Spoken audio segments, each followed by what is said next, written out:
Libertarian Nominating Convention. Carla Howell, the political director. It's my pleasure to introduce our chair of the Libertarian National Committee, Nicholas Sarwark. Good afternoon. On the second ballot, Libertarian Convention nominated Governor Gary Johnson. He received 55.8% of the vote. That was a majority, and thus he is our nominee for President of the United States. I'm ready to take questions. What's Yes, your ma'am. strategy? What's your strategy to win? We're going to do everything we can to cooperate with the Johnson campaign. Our general counsel is here. We're going to get together, strategize, and move forward to present our agenda to the American people. Why does the Libertarian Party have a separate ballot for vice president instead of kicking them both on one ticket? That's been in our bylaws, I think, since the founding of the party almost 45 years ago. It's our tradition, and it's a bylaws rule. Would you like to know who the candidates for vice president who have submitted sufficient tokens to have their names submitted in nomination are? Yes, thank you. All right. Right, as of right now, and they're still tabulating, Mr. Will Coley, C-O-L-E-Y, of Tennessee, Mr. Judd Weiss, W-E-I-S-S, from California, Mr. Larry Sharp, S-H-A-R-P-E, from New York, Governor William Weld, W-E-L-D, currently of Massachusetts still, as a resident. It's either Massachusetts or New York. Mr. Derek Grayson, I believe, of Georgia, G-R-A-Y-S-O-N, and Alicia Dern, D-E-A-R-N, I believe, of California. Can you talk about what happened on the floor about the vice presidential? There was a suspension of the rules vote. Can you put that in the discussion? I'm happy to. Historically, within the Libertarian Party, you've had to get signature tokens from credentialed delegates in order to be placed in nomination. There's a minimum of 30 that's required to be nominated for either president or vice president. It has traditionally been our practice to suspend the rules to count presidential tokens that were turned in by a presidential candidate as vice presidential tokens for purposes of vice presidential nominations for anyone who had run for president. A motion was made to suspend the rules in that manner, and it did not receive 2/3. So the only candidates who will be eligible to be nominated for the office of vice president are those who were able to submit their vice presidential tokens by the deadline of 1:16 p.m. So does that mean that none of the defeated presidential candidates will be on the vice presidential ballot? At present, that is the case. What could change it since the time has passed? Those tokens have all been turned in, but they are still being tabulated. So someone may cross the 30 token threshold in their interim. Yes, sir, in the back. I understand there were not enough tokens to be turned in to meet that threshold. What's the question? I thought there were not enough outstanding presidential tokens to do that. Vice presidential tokens? Yeah, presidential tokens. No, vice presidential is what we're talking about. Right. A separate system. So I don't know how many were outstanding. I don't know how many delegates didn't turn them in at all. But at this time, the names I listed are the only ones who met the threshold. So what kinds of things will the party and the Johnson campaign be collaborating on? For example, ballot access seems to be assured, if we're understanding correctly, in all 50 states. What actions has the Libertarian Party taken with regard to getting on the debates? How will the coordination take place between the party and the Johnson campaign? So the coordination will take place according to whatever contract is negotiated between the party and the campaign. We hope to have that finished very soon. We have our lawyer present at the convention in order to make that happen. We'll be cooperating on ballot access to get us to all 50 states. Right now, as you can see on the map, we're on in 32 of them, and we anticipate being on in all 50 in the District of Columbia. We'll be cooperating, obviously, on fundraising, on messaging, on making sure that the most people in this country hear our positive vision of a party that stands for the idea that every American has a right to pursue happiness any way they choose, as long as they don't hurt people and they don't take their stuff. That is such a positive, good alternative to two of the most hated candidates in modern politics that the two old parties have tried to stick the American people with. You mentioned fundraising. Do you guys have early targets about what you're going to need in order to get that message across in this campaign? We haven't come up with hard targets and probably wouldn't share them with you anyway since it's internal strategy. Next question. Are you in talks with the Koch brothers? There have been There's back-channel communication to suggest to the Koch brothers that the return on their political investment would be a lot higher in the Libertarian Party, and we align better with their values than the Republican Party, where donors collectively threw $166 million into a hole and lit it on fire to try and nominate Jeb Bush. Koch brothers told NBC that was just not true, that they're not thinking about funding Governor Johnson. I am aware that the Koch brothers, through a spokesperson, issued a denial that they had been in talks about fundraising or funding Governor Johnson's run, but that was a pre-nomination denial and unrelated to whether or not the parties reached out to them. So do you expect them to respond favorably now? I would hope so. Really, if they want to have a political investment in this country to advance libertarian ends, in 1983 they shifted strategies and went to funding the Republican Party in an attempt to fix it. It is not fixable. They have not gotten what they wanted out of it, and honestly, any party that can encompass Donald Trump and Rand Paul stands for nothing. So I think, being successful businessmen, that they understand the nature of return on investment, and I think that it's time for them to come home. Actually, they only denied they would donate. They did not deny you guys were talking. Are you guys talking? There are back-channel communications to try and reach out to them. Other questions, or would you like to speak to Governor Johnson? I'd love to speak to Governor Johnson, but staying with this for just a moment. Sure. Are there other major super PACs out there either being formed or that you're in contact with besides the Koch brothers? Because there are a lot of them out there that have $10, $15 million to throw around. Any others out there that you're in contact with? I've talked to at least 3 people at this convention so far who have super PACs and are currently lacking a candidate to support. Are they significant super PACs? They are. Name them? I will not name them. Actually, I'll name one of them because it's public. Matt Kibbe, formerly of Freedom Works, is here, actually addressed our delegates on stage, and to my knowledge, does not have a candidate to support with his super PAC at this time. Any other questions before we turn it over to Governor Johnson? 10 minutes? I'll give you 10 minutes. Thank you very much. Governor Johnson, let's start off with a fun one. You keep playing the Hamilton musical. Alexander Hamilton started the first central bank, and you said yesterday you signed legislation to end it. What's with it seems like a mixed metaphor here. Boy, you got me on that one. Guilty. It had nothing to do with it.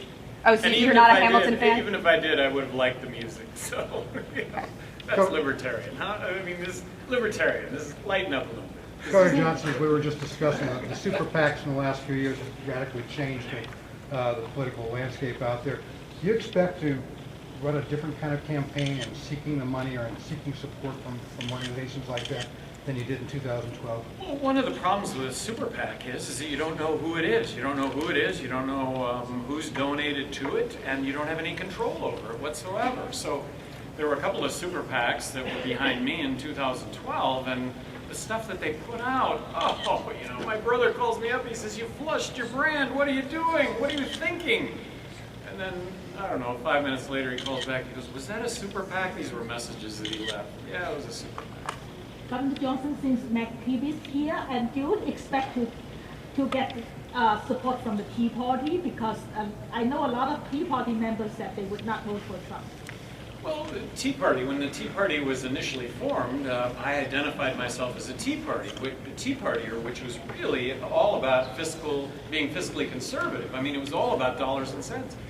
I think the Tea Party has been co-opted by Republicans. It's now a social conservative organization further to the right, maybe than. So, based on what I'm witnessing from the Tea Party, hopefully hopefully those Tea Party members that are still about smaller government, here's a home.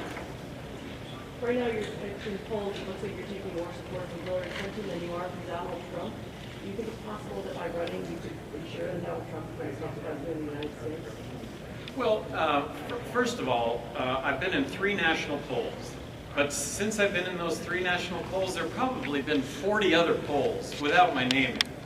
So really key for us is being in these polls. And at the end of the day, really we poll from both sides. And look, this is another voice at the table. It's arguably combining the best of what it is to be a Democrat and the best of what it is to be a Republican, neither of which actually do very well at what they're supposed to be good at coming out of this convention.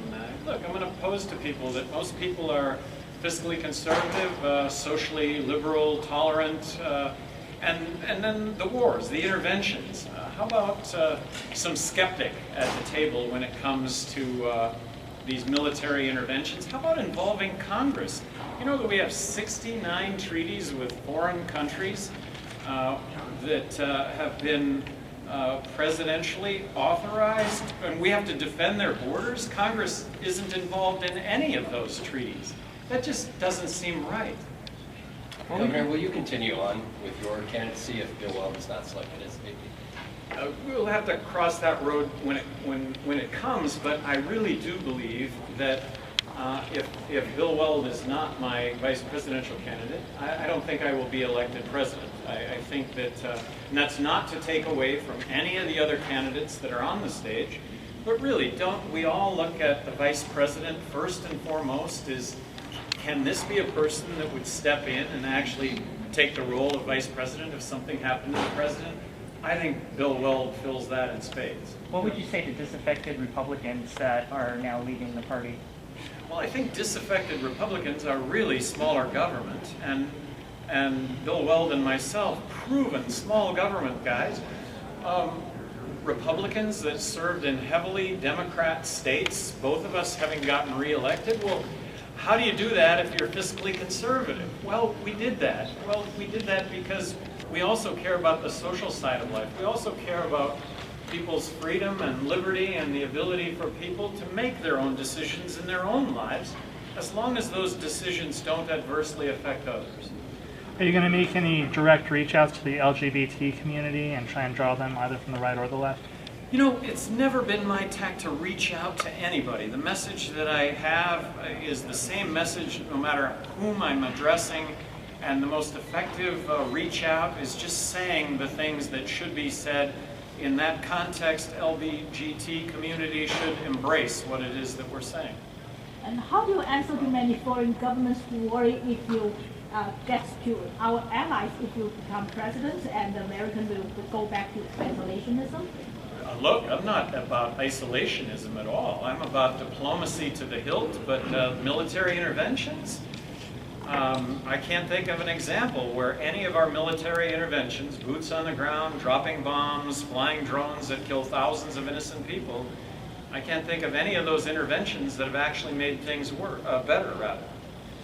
Governor, Libertarians have never drawn more than about 1% of the national vote. Why is this year different? Well, it really is different. In 2012, I mean, I've been asked this repeatedly. Gosh, it's, you know, really, at the end of the day, Gary, in 2012, you never really caught on. Well, going from 0 in that 2012 cycle to 1.3 million votes, here was the trajectory, all right? Well, it really hasn't stopped since. And now when I'm in polls, and by the way, I wasn't in any polls in 2012, none. And yet the media would say, well, he's not showing any interest whatsoever. Well, when I was in polls, much lesser polls, actually there was quite a level of interest. Right now, leaving this convention, if Bill Weld is the vice presidential nominee, I just find it difficult to be excluded from these polls. And I would just ask all of you to report on that fact. It is a fact. I could see the Presidential Debate Commission in the fall saying, oh, look, they just weren't polling that well. When the reality is that we weren't in any polls. I mean, that's the rigged nature of this game. The Presidential Debate Commission is made up of Republicans and Democrats, and believe me, they have no interest whatsoever to see anybody else on stage. 50% of Americans right now are registering themselves as independent. Where's that? Meaning new voters are registering themselves as independent. Where's that representation? Well, I happen to think it's libertarian. I happen to think most people in this country are libertarian. It's just that they don't know it. Here's the great opportunity leaving here today. Could you just speak to the, could you just... Last night in the debate, you said you didn't want to comment on Trump, but then you went on to list a number of things about his policies that you think are just wrong. How can we, or what can we expect from you in terms of taking him on in the Well, taking him on the fact that he wants to deport 11 million illegal immigrants, taking him on wanting to build a fence across the border, that's nuts. Taking him on when he says that Mexicans are murderers and rapists, it's incendiary as a border state governor. It's incendiary to 50% of the population of New Mexico that he's talking about Hispanics, Mexicans in this way, when the absolute opposite is true.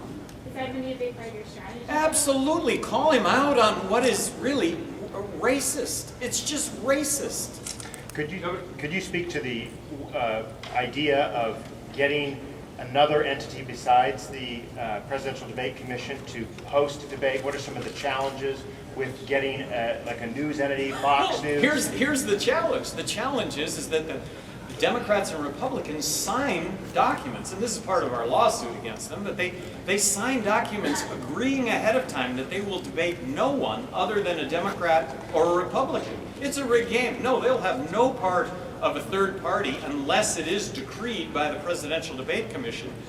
Look, there's a legitimacy to having my name in the polls, and that is I'm going to be the only third party candidate on the ballot in all 50 states. Nobody else is going to lay claim to that. Nobody else is going to come close.